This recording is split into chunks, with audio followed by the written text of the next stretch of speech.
운동장에서 다름질하는 자들이 다 달릴지라도 오직 상을 받는 사람은 한 사람인 줄을 너희가 알지 못하느냐. 너희도 상을 받도록 이와 같이 다름질하라.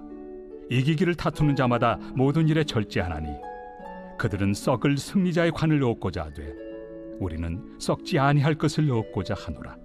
그러므로 나는 다름질하기를 향방 없는 것 같이 아니하고 싸우기를 허공을 치는 것 같이 아니하며 내가 내 몸을 쳐 복종하게 함은 내가 남에게 전판 후에 자신이 도리어 버림을 당할까 두려워함이로다. 제10장. 형제들아, 나는 너희가 알지 못하기를 원하지 아니하노니 우리 조상들이 다 구름 아래 있고 바다 가운데로 지나며 모세에게 속하여 다 구름과 바다에서 세례를 받고 다 같은 신령한 음식을 먹으며 다 같은 신령한 음료를 마셨으니 이는 그들을 따르는 신령한 반석으로부터 마셨으며 그 반석은 곧 그리스도시라. 그러나 그들의 다수를 하나님이 기뻐하지 아니하셨으므로 그들이 광야에서 멸망을 받았느니라. 이러한 일은 우리의 본보기가 되어 우리로 하여금 그들이 악을 즐겨한 것 같이 즐겨하는 자가 되지 않게 하려 함이니 그들 가운데 어떤 사람들과 같이 너희는 우상 숭배하는 자가 되지 말라. 기록된 바 백성이 앉아서 먹고 마시며 일어나서 뛰논다 함과 같으니라. 그들 중에 어떤 사람들이 음행하다가 하루에 23,000명이 죽었나니 우리는 그들과 같이 음행하지 말자.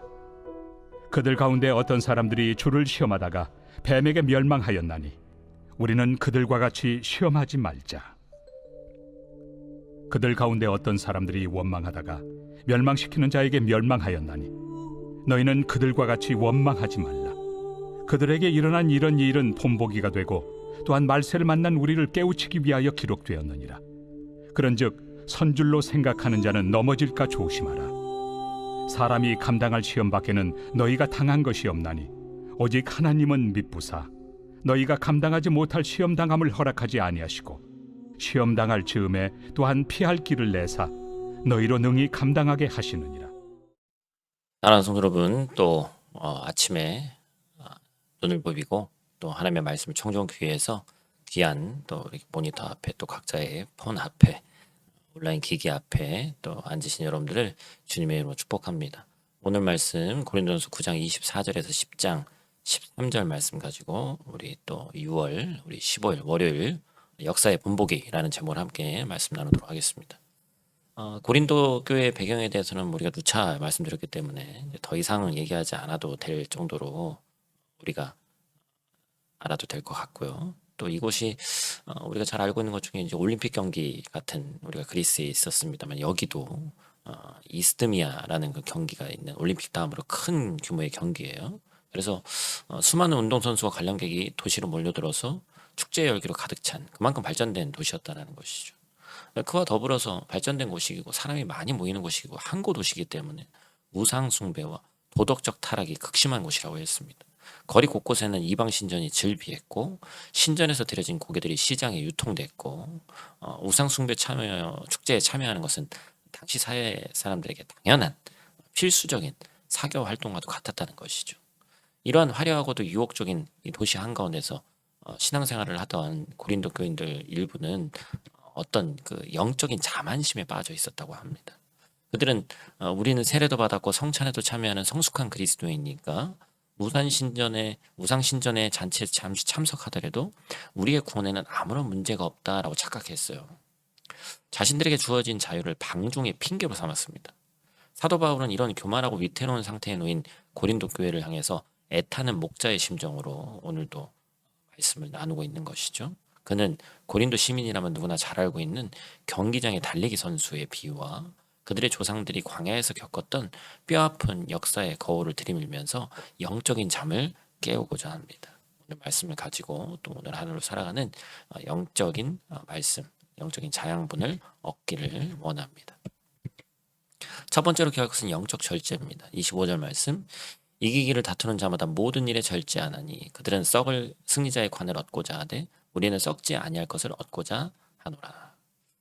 우리가 기억해야 될 것은 그리스도인의 삶은 명확한 표대를 향해 달려나가는 마라톤과 같고 그 길에는 반드시 영적 절제가 요구된다라는 것이죠.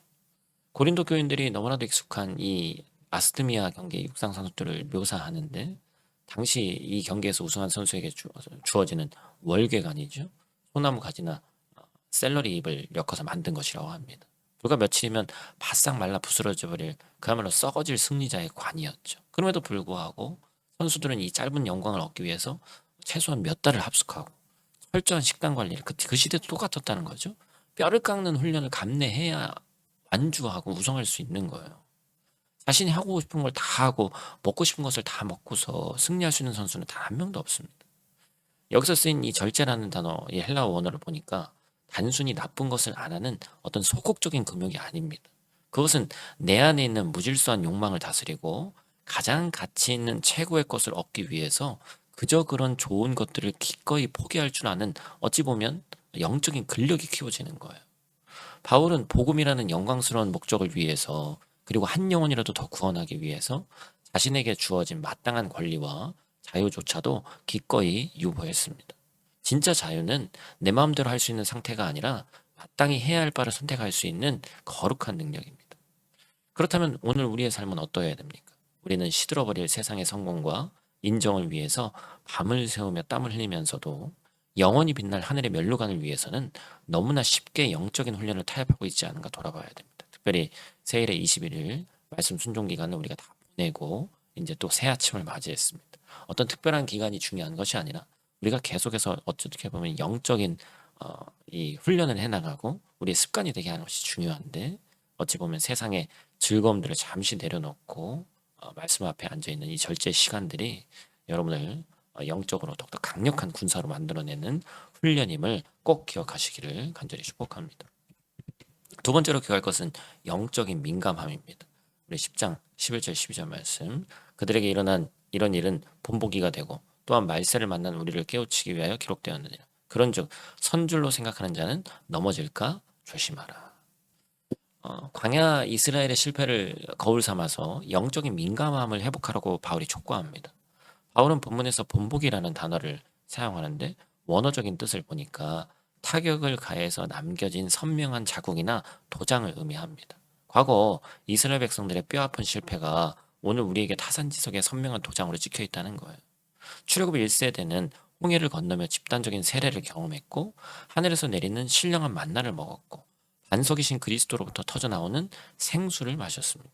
그들은 인류 역사상 그 누구도 경험하지 못한 엄청난 기적과 영적 은혜의 한가운데 있었습니다. 그러나 그들의 결말은 어땠습니까? 대다수는 광야에서 거의 다 멸망하고 말았죠. 영적인 체험이 그들의 인격과 순종을 보장해주지 않았습니다. 그들은 하나님의 은혜를 당연하게 여겼고 조금만 삶이 불편해지면 불평했고 급기야 우상을 숭배하고 음행을 저질렀고 하나님을 시험했습니다. 고린도 교인들은 바로 이 지점에서 착각한 거예요.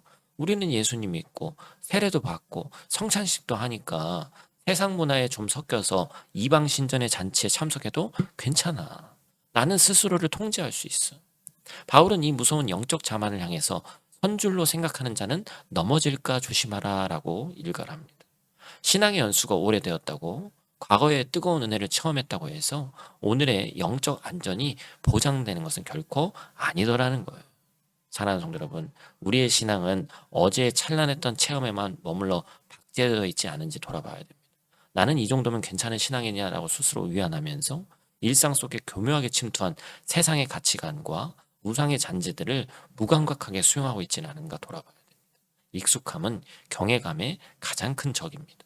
우리는 매일 아침 하나님의 은혜 아니면 단 하루도 제대로 살 수 없는 연약한 존재임을 인정하고 엎드려야 되는 줄 믿습니다. 말씀을 맺겠습니다. 역사라는 거울은 사실 거짓말하지 않습니다. 광야에서 쓰러져간 이들의 발자취는 오늘 우리에게 두려운 경고이자 동시에 은혜의 초대입니다. 우리의 힘만으로는 이 유혹 많은 세상에서 승리할 수 없습니다. 그러나 너무 두려워하지 마시길 바랍니다. 이어지는 말씀처럼 미쁘신 신실하신 하나님께서는 우리가 감당하지 못할 시험 당함을 허락하지 아니하시고 시험 당할 즈음에 반드시 피할 길을 내시는 분이 우리 좋으신 아버지 하나님이신 줄 믿습니다. 오늘 하루 우리를 유혹하는 세상의 헛된 영광 앞에서는 단호하게 영적인 절제를 선언하시고 그리고 나는 스스로 설 수 있다는 영적인 교만을 십자가 앞에 철저히 내려놓으시고 우리 앞에 놓인 이 믿음의 경주를 완주하는 그날 썩지 아니할 영광의 면류관을 우리 머리에 씌워주실 주님을 바라보면서 오늘도 힘차게 그리고 거룩하게 달려나가는 우리 교회 성도들 또한 모든 성도님들 되시기를 간절히 축원합니다. 오늘 말씀을 가지고 실천하길 원하는 것은 나의 피할 길 지도를 한번 그려보자라는 것입니다. 자꾸 뭘 쓰라고 얘기를 하는데 여러분 안에서 머릿속에 생각해도 충분히 되는 거예요. 최근에 내가 가장 쉽게 무너졌던 일상 속의 사소한 유혹이 뭐였을까? 뭐 불평이라든지 뒷담화라든지 습관이라든지 게으름이라든지 많은 것들이 있죠. 그것을 한번 적거나 생각해 보시고 오늘 그러한 상황이 다시 발생했을 때 어떻게 그 자리를 벗어나서 시선을 돌리고 구체적으로 어떻게 행동을 할 것인지에 대해서 한번 생각해 보시길 바랍니다. 그것을 통해서 하나님의 말씀이 우리 삶 가운데 적용되기를 간절히 바랍니다. 다 같이 있는 자리에서 함께 기도하고 마치도록 하겠습니다. 사랑과 은혜가 풍성하신 아버지 하나님, 오늘 이 아침도 생명의 말씀으로 우리의 영혼을 깨워주시니 감사를 드립니다. 썩어 없어질 세상의 면류관을 쫓아 분주하게 달리던 우리의 발걸음을 멈추고 영원한 복음의 가치를 위해서 기꺼이 삶을 절제할 수 있는 거룩한 용기를 우리에게 허락하여 주시옵소서. 특별히 새해 21일 말씀 순종의 길을 다 마치고 또한 새로운 기간 다시 우리가 정하지 않아도 매일같이 그날처럼 살아가기를 원합니다. 과거의 은혜에 안주하며 선줄로 착각하는 영적인 교만을 주님 긍휼히 여겨주시고 날마다 십자가를 의지하는 겸손한 마음으로 무장되게 하여 주시옵소서. 오늘 하루도 세상의 유혹 앞에 설 때마다 피할 길을 내어주시는 신실하신 주님의 손을 굳게 붙잡고 승리하는 복된 하루 되게 하여 주시옵소서. 우리를 죄에서 구원하신 예수님 귀하신 이름으로 간절히 축복하며 기도드립니다. 아멘.